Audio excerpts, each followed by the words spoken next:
Assalamualaikum warahmatullahi wabarakatuh. Alhamdulillahilladzi arsala rasulahu bil huda wa dinil haq liyudhhirahu 'alad dini kullihi wa kafa billahi syahida. Asyhadu an la ilaha illallah wahdahu la syarikalah wa asyhadu anna Muhammadan abduhu wa rasuluh alladzi la nabiyya ba'da amma ba'd. Alhamdulillah, pujian syukur kita hadirat Allah Subhanahu wa taala. Salawat beriring salam tak lupa marilah kita hadiahkan kepada baginda Rasulullah sallallahu alaihi wasallam. Allahumma shalli ala Muhammad wa ala ali Muhammad. Mudah-mudahan kita termasuk umatnya yang mendapatkan syafaat beliau di hari yauma la yanfa'u malu wala banun illa man atallaha biqalbin salim, berkat izin Allah Subhanahu wa taala. Ananda sekalian, alhamdulillah pada hari ini kita akan mempelajari tentang haji wada. Sebelum itu kita untuk mendapatkan keberkahan dari Allah Subhanahu wa taala, mari kita mulai pembelajaran ini dengan mengucapkan lafaz Bismillahirrahmanirrahim. Ananda sekalian, pada akhir Februari 631 Masehi, Rasulullah Shallallahu alaihi wasallam mengumumkan niatnya untuk melakukan ibadah haji. Allah Subhanahu wa taala telah menghendaki agar Rasulullah Shallallahu alaihi wasallam dapat menyaksikan buah dakwah beliau yang tidak lepas dari berbagai macam rintangan dan halangan yang harus dihadapi selama lebih dari 20 tahun untuk mewujudkannya. Berbagai kabilah Arab dan para penduduknya berhimpun di Mekah, siap melaksanakan syariat Islam dan hukum-hukumnya, memberikan kesaksian untuk melaksanakan amanat, menyampaikan risalah, dan memberikan nasihat kepada umat manusia. Maka manusia datang berbondong-bondong ke Madinah karena semuanya hendak ikut Rasulullah Sallallahu Alaihi Wasallam. Rasul berangkat bersama seluruh istrinya dan rombongan lain tiba di Mekah pada tanggal 3 Maret.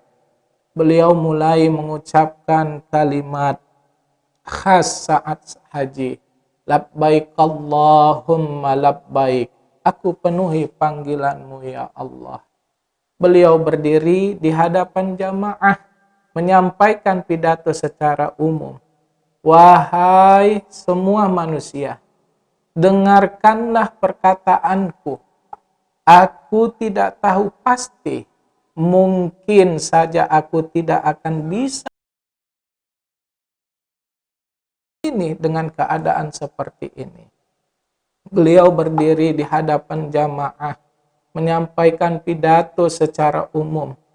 Wahai semua manusia, dengarkanlah perkataanku. Aku tidak tahu pasti, mungkin saja aku tidak akan bisa bertemu kalian lagi setelah tahun ini dengan keadaan seperti ini. Sesungguhnya darah dan harta kalian adalah suci atas kalian seperti kesucian hari ini. Pada tahun ini dan di negeri kalian ini, ketahuilah segala sesuatu dari urusan jahiliyah sudah tidak berlaku lagi di bawah telapak kakiku. Darah jahiliyah tidak berlaku, dan darah pertama dari darah kita yang kuhapuskan adalah darah Ibnu Rabi'ah bin Al-Haris. Riba jahiliyah tidak berlaku, dan riba pertama yang kuhapuskan adalah riba Abbas bin Abdul Muttalib. Semua itu tidak berlaku. Bertakwalah kepada Allah dan masalah wanita, karena kalian mengambil mereka dengan amanat Allah dan kalian menghalalkan kemaluan mereka dengan kalimat Allah. Kalian mendapatkan hak atas mereka, bahwa mereka tidak boleh mendatangkan seorang pun atas mereka, bahwa mereka tidak boleh mendatangkan seorang pun yang kalian benci ke tempat tidur kalian. Jika mereka melakukan hal ini, pukullah mereka dengan pukulan yang tidak menyakitkan. Mereka menghakkan hak atas kalian, rezeki dan pakaian mereka dengan cara yang ma'ruf. Aku telah meninggalkan di tengah kalian sesuatu yang sekali-kali kalian tidak akan tersesat sesudahnya, selama kalian berpegang teguh kepadanya, yaitu kitab Allah.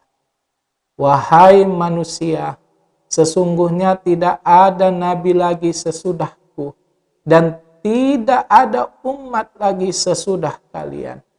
Ketahuilah, sembahlah Rabb kalian, dirikanlah salat 5 waktu, laksanakanlah puasa Ramadan, bayarkanlah zakat harta kalian dengan sukarela, tunaikanlah haji di rumah Rabb kalian, dan taatilah ulil amri kalian, niscaya kalian masuk surga Rabb kalian. Tentunya kalian bertanya-tanya tentang diriku, lalu apa yang kalian katakan? Mereka menjawab, kami bersaksi bahwa engkau telah menyampaikan, melaksanakan kewajiban dan memberi nasihat. Lalu beliau bersabda sambil mengacungkan jari telunjuknya ke langit dan mengarahkannya kepada orang-orang, ya Allah, persaksikanlah. Beliau mengucapkan 3 kali. Setelah pidato itu, Bilal melantunkan azan dan disusul iqamah. Kemudian Rasulullah mendirikan sholat zuhur bersama orang-orang. Setelah Bilal melantunkan iqamah lagi, beliau melanjutkan dengan sholat asar, dan tidak ada sholat antara keduanya. Kemudian beliau menunggang Al-Qaswah hingga tiba di tempat wukuf. Di sana Al-Qaswah menderum hingga perutnya menempel di pasir. Beliau tetap berada di atas punggung Al-Qaswah hingga matahari terbenam. Remang senja, lambat laun mulai menghilang. Setelah itu beliau melanjutkan perjalanan hingga ke Muzdalifah dengan melewati jalan pertengahan yang menghubungkan ke Jamratul Kubra yang ada di dekat sebuah ke Muzdalifah dengan memboncengkan Usamah. Beliau sholat maghrib dan isya di sana dengan 1 azan dan 2 iqamah, tanpa ada sholat apapun antara keduanya. Kemudian beliau berbaring hingga fajar menyingsing. Setelah azan dan iqamah, beliau mendirikan sholat subuh, lalu naik ke punggung Al-Qaswah dan pergi ke Al-Masar Al-Haram dengan menghadap ke arah kiblat. Beliau berdoa, bertakbir, bertahlil, dan mengesahkan Allah. Dari Muzdalifah beliau bertolak ke Mina sebelum matahari terbit dengan membonceng Al-Fadl bin Abbas hingga tiba di Mahsar. Kemudian melewati jalan pertengahan yang menghubungkan ke Jamratul Kubra, yaitu ada di dekat sebuah pohon pada masa itu yang disebut dengan Jamratul Aqabah atau Jamratul Ula. Beliau melemparnya dengan 7 batu kerikil sambil bertakbir setiap kali lemparan. Kemudian beliau beranjak ke tempat penyembelihan hewan kurban yang menyembelih 63 ekor unta dengan tangan beliau sendiri. Kemudian beliau menyerahkan kepada Ali bin Abi Thalib yang menyembelih 37 ekor unta hingga semuanya genap 100 ekor unta. Beliau memerintahkan untuk mengambil sebagian daging dari masing-masing ekor unta, lalu dimasak, dan beliau memakan daging serta meminum kuahnya.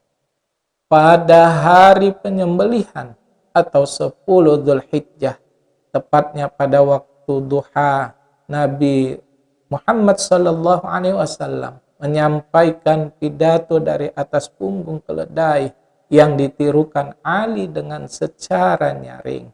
Orang-orang yang ada, yang berdiri, dan ada pula yang duduk, isi pidato kali ini banyak mengulang pidato yang beliau sampaikan sehari sebelumnya.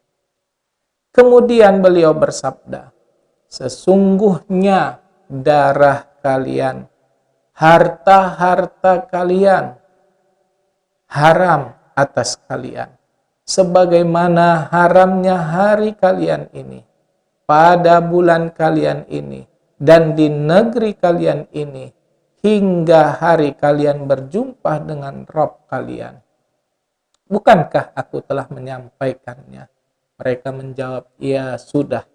Kemudian beliau melanjutkan, ya Allah, saksikanlah, dan janganlah kalian kembali menjadi kafir sepeninggalku. Kalian saling memukul tengkuk kalian satu sama lainnya, saling membunuh. Maka hendaklah yang hadir menyampaikannya kepada yang tidak hadir, karena banyak orang yang disampaikan dapat lebih mengerti daripada orang yang mendengar. Pada tanggal 13 Dzulhijjah, Nabi Shallallahu Alaihi Wasallam melakukan nafar dari Mina hingga tiba di kaki bukit perkampungan Bani Kinanah.